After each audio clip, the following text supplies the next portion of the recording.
Hey folks, I'm Klaus, the Dungeon Noob's Guide, and I hit 10,000 subscribers, and it's thanks to folks like you watching and sharing my videos and leaving some of the best comments that I could ask for. Not always the best sometimes, but most of you, I would say, are really, really amazing, and those comments keep me going. But hey, if I'm going to keep doing this, then I should probably answer some of the questions that you all have for me, and so I decided to do another AMA. So, our first question comes from Penny, whom, by the way, are you not following Penny on YouTube or TikTok or part of her amazing Discord server called Titterpig Academy, where she helps, which is all about like teaching games, something that I'm clearly a big fan of, because you should. Penny asks, 10k subs, but how many toms? Real questions. What are you playing these days? What game has your favorite combat system? What genre do you want to see more of in Titterpigs? As far as games that I'm playing these days, I've been playing the Daggerheart playtest stuff, which I'm mostly enjoying. It's not perfect, but I like what it has to offer.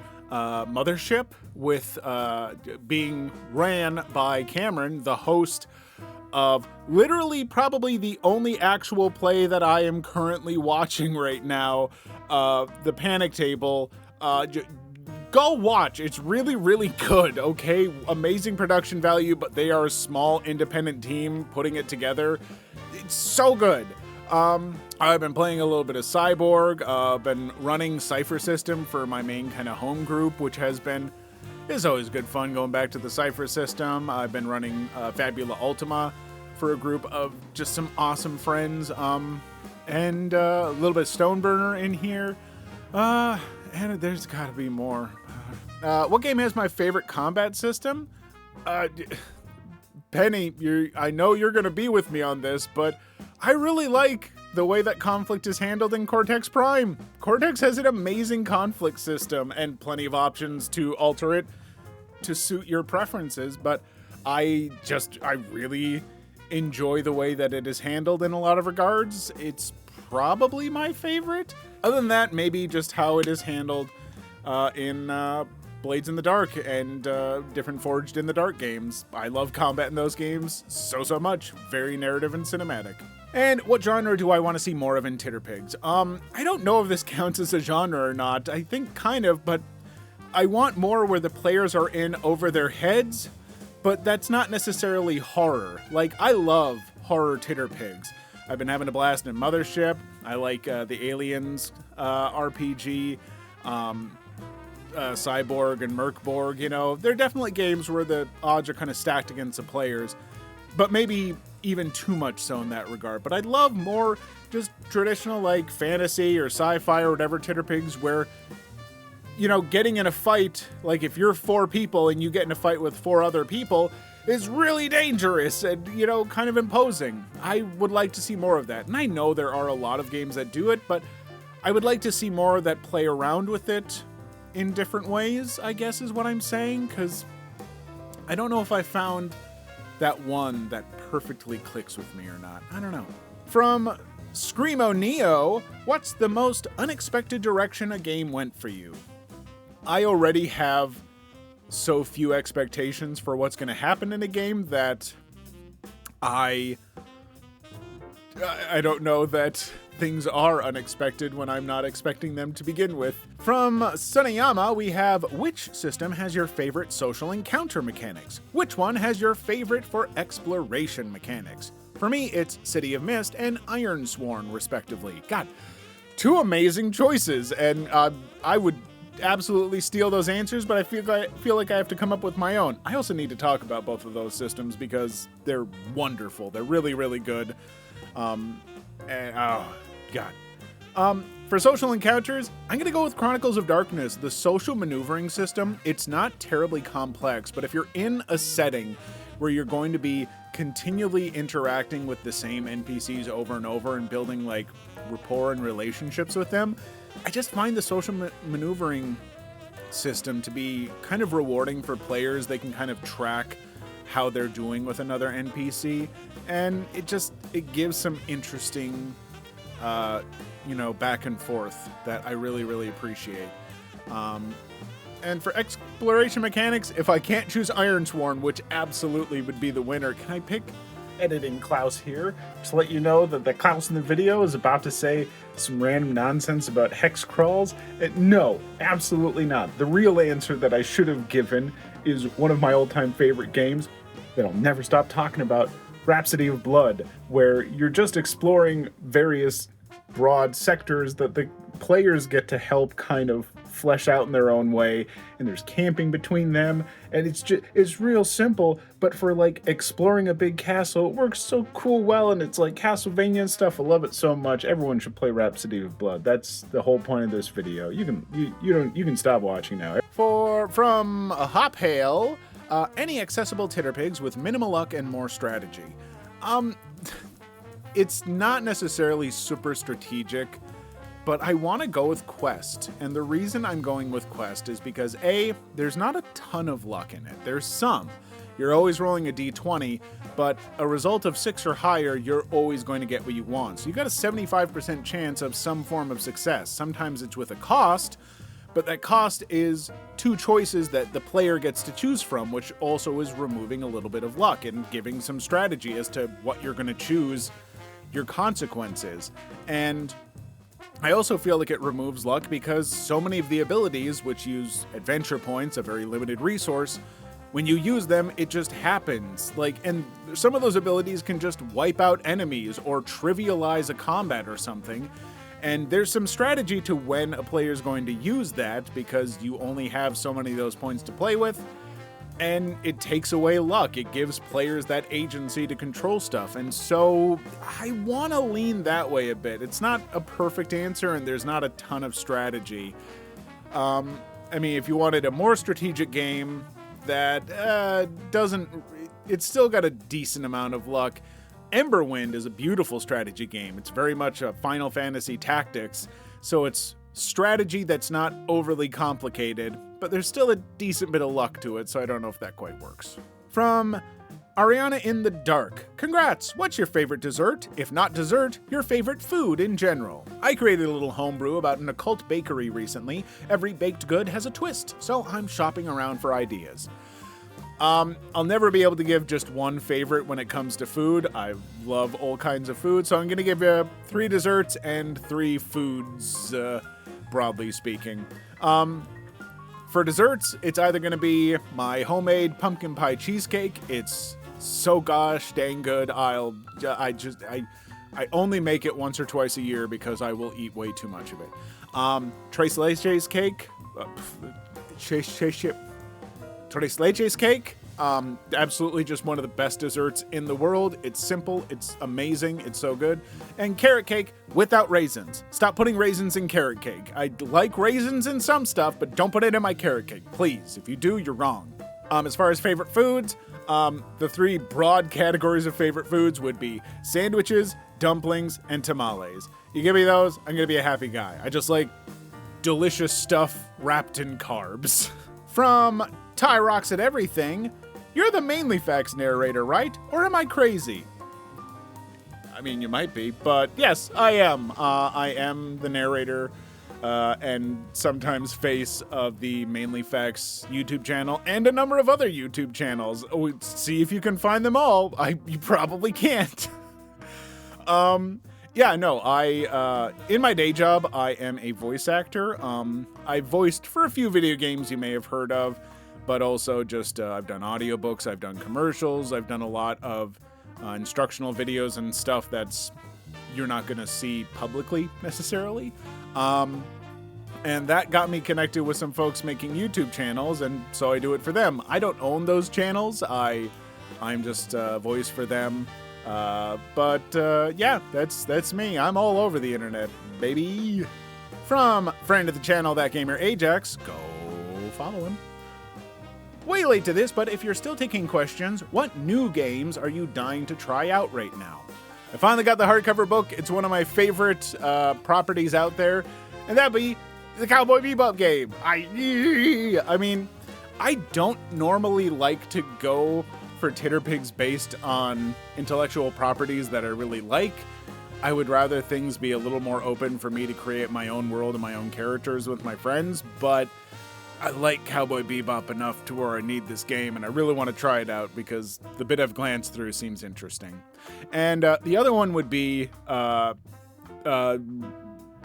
Wildsea, which, if any of you have seen the newer channel, Quinns Quest, from the folks that did other stuff, that was the first game they talked about, and I hadn't heard of it at that point in time, but it's, it's forged in the dark, and it is a just kind of buck wild fantasy setting that has to do with weird sea, which, if you're people who've played in games that I've run, you would know just how much that lines up with my interests, weirdly enough.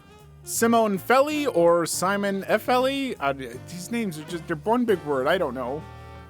What about a video on ICRPG? That's Index Card RPG. It's like a really simplified D20 based system. And it's a great system. It's very, very fun. You can do a lot with it. I was in a podcast as Dr. Tote in Ghost Mountain from the Dueling Dungeon Masters that used ICRPG, and it's a blast. It's a very good system, and I will eventually talk about it someday once I get done with some of the... Oh, there it is. ICRPG. It's right up there. Oh, it's just off camera. You can't see it, and I'm not going to move the camera, so too bad. From... I'm going to get the name wrong. I'm sorry. Amido. They say a lot of nice stuff about me. I won't sit here and stroke my own ego, so we'll just get right to the question. Thank you for all the nice stuff, though. I appreciate it. Do you know of a system that isn't full of crunch, but still has interesting combat, but still focuses more on exploration, social non-combat, but still makes failure rewarding? The unicorn of Titterpigs, I guess. It's a hard ask. Thank you.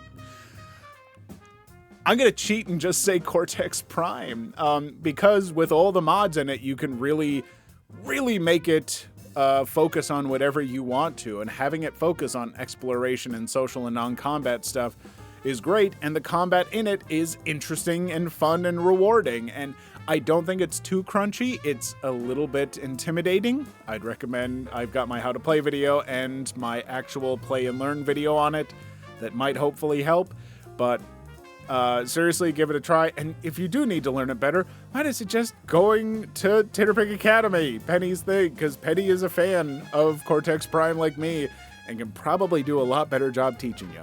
From Wesley Freeman, how do you deal with the end of a campaign? Mine of 2 years ended, and I'm still sad about it. This is something that I know a lot of folks deal with, even a lot of like my players and friends and stuff. I've never struggled with this, so I'm a terrible person to ask, but I can give you just my perspective, and maybe that'll help. I'm always just looking forward to the next big story to tell, the next world to create together, new characters, like what my friends are going to come up with, and it's like, oh, I loved this last character that, my friends made, or the characters that I made if I was playing, or NPCs or whatever. Like, I loved all of them, but I want to see what new ones they have. I love seeing new stuff, new stories, and so I'm always excited for that. And I just focus a lot on that. I've never really been very sad when a campaign ends, because I always try and make sure that my campaigns wrap up in a really good, satisfying way that's like, hey, it's a perfect bow on this, it's tied up wonderfully, and now we're ready to move on. I know my players have always said they wish it would go, on longer sometimes, but we've always had fun when we moved on to the next one, so that's the best I got. From Nerdy Sims, friend of the channel, you better go follow them or I'll be mad. We've got, what's a game mechanic you wish more Titterpigs would play around with in their design? Simply enough, I want to see even more games play around with making failure more interesting. I like games where failure isn't just, you don't succeed. That just kind of bores me. That's nothing, If the result of a failure is nothing happens, why, and just try again, why even roll? You shouldn't roll. And there's so many games that have done interesting stuff with this. The Kids on Bikes and Brooms game have adversity tokens, and Easy D6 has karma, where every time you fail a roll, you at least get this currency that you can use on future rolls. That's simple, but it's effective. And you have games like Powered by the Apocalypse, where when a player misses a roll, that's when the GM gets to make a move. Mwah! Beautiful! I love it! It's so good! And We've seen a lot of games do interesting stuff with this already, but I want to see more. I want to see more games come up with even more interesting ways to make failure something that people aren't afraid of or disappointed by. Like, when a player rolls a failed roll in the game, that shouldn't be like, oh, dang it, oh, I'm so upset. It should be, well, this is the cool direction the story's going in. Let's do it. From Clay Woodroll, do you like Legend of the Five Rings, Victoriana? Any Dice Pool D10 games strike your fancy? I've already mentioned I like Chronicles of Darkness. That's a Dice Pool D10 game. It's the only one I can think of off the top of my head. Maybe it's the only one I've really done. I don't know. I've played so many games. I know very little about Legend of the Five Rings. I've heard it brought up a number of times and just never taken the time to get into it. I have so many Titterpigs I still need to read, and I'm so easily distracted by new shiny ones. Victoriana, I glanced at one point. I know it was an alternate history kind of Titterpig, if I'm not mistaken, and that really has to be presented to me in the right way for me to be interested, because I don't know. Alternate history doesn't always grab me all that well, but it can sometimes. I don't know, folks. If you've played it, if you know about it, let me know in the comments. Should I dive into it? From Cuz, we have flattering, nice stuff about me and some stuff that we'll skip over, but thank you so much. My question is about my last acquisition, Pax Ala. I'd like to have your opinion on this game, if you heard of it. I hadn't until I saw this question, and since it's taken me so long to make this video, I forgot what it was even about when I looked it up really quick. But I would love to hear if I should try and develop an opinion on it, folks, so let me know in the comments. From Spamster, have you heard about Savage World system? I think you may like it from the things you've talked about in other systems. Yes, in fact, so I've owned a Savage Worlds. I've owned like a huge collection of the Savage World books for like a year and a half now, and I still haven't read them. I glanced at them once, and I think what happened is at that point when I got it, I had been so overwhelmed with all the kind of like genre-less, Titterpigs out there that I've covered in such depth. I've just recently been a lot more focused on games that do much more specific things, and so I just didn't take the time to read it. I've heard great things about it. I'm sure it's a very good system, and I will eventually get to it. I just don't know when that'll be. From Big Tasty Ben, we have congrats on 10K. My question is, when rolling dice, do you prefer weightier dice like metal or lighter dice like something out of Q Workshop? Can't wait for your upcoming Beasts of Primordial How to Play guide. Yeah, it's coming real soon. I'm all over the place with dice. So I've got some metal dice that I use relatively often. They're cotton candy color is how it's described. They're a lot of fun. One set that I got from, I believe it's Fan Roll, is a Pride-themed silicone dice set. And they are maybe my favorites because A, they're kind of squishy. This D4 ain't gonna hurt if you step on it. Jesus. But also, just listen to this. It's like dice rolling ASMR. It's just this. There's just something about it that I absolutely adore. So, I don't know. If you can get some silicone dice, I think they're great. I love resin dice. My friend Dice Cat made me this set for Powered by the Apocalypse games, which got actual little flowers in them and hand-painted numbers and stuff. It's just, they're so pretty, and they're just that light resin. Oh, it's great. I love it. I also have a D20 made out of like faux leather. That's weird to roll. But honestly, if there is one random number generation system in Titterpigs that I like the most, it would have to be playing cards, baby! Cards are better than dice! Come on, fight me! I'll die on this hill! Oh my god, am I ever gonna die? You got kitty cats on them.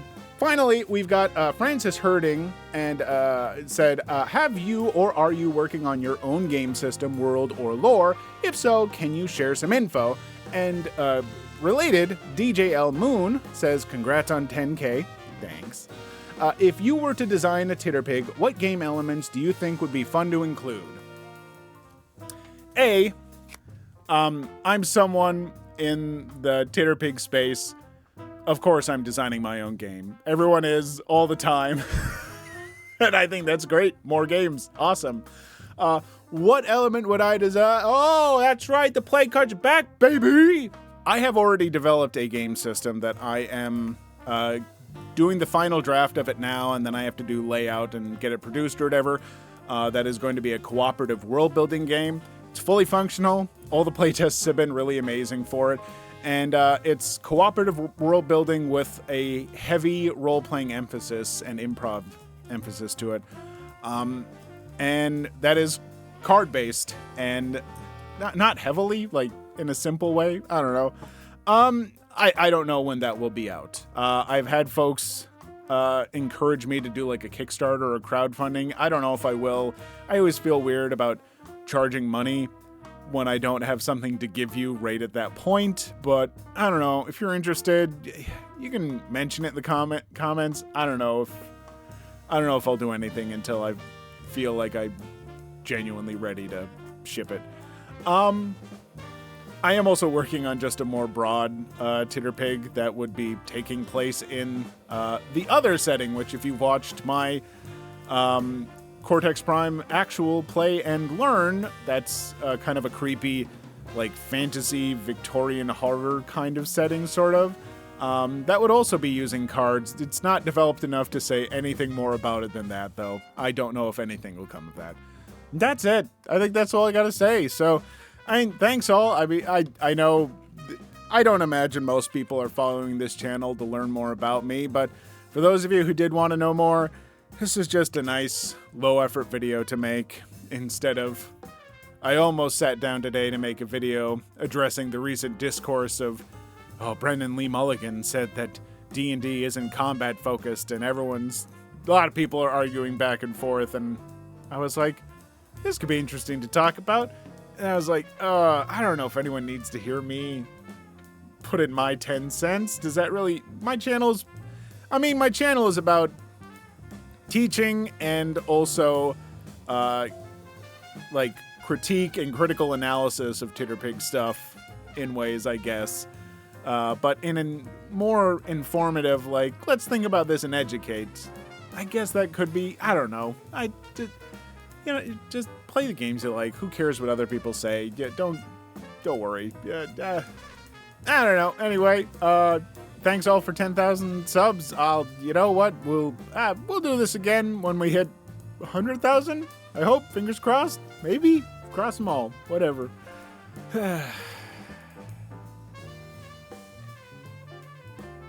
Bye.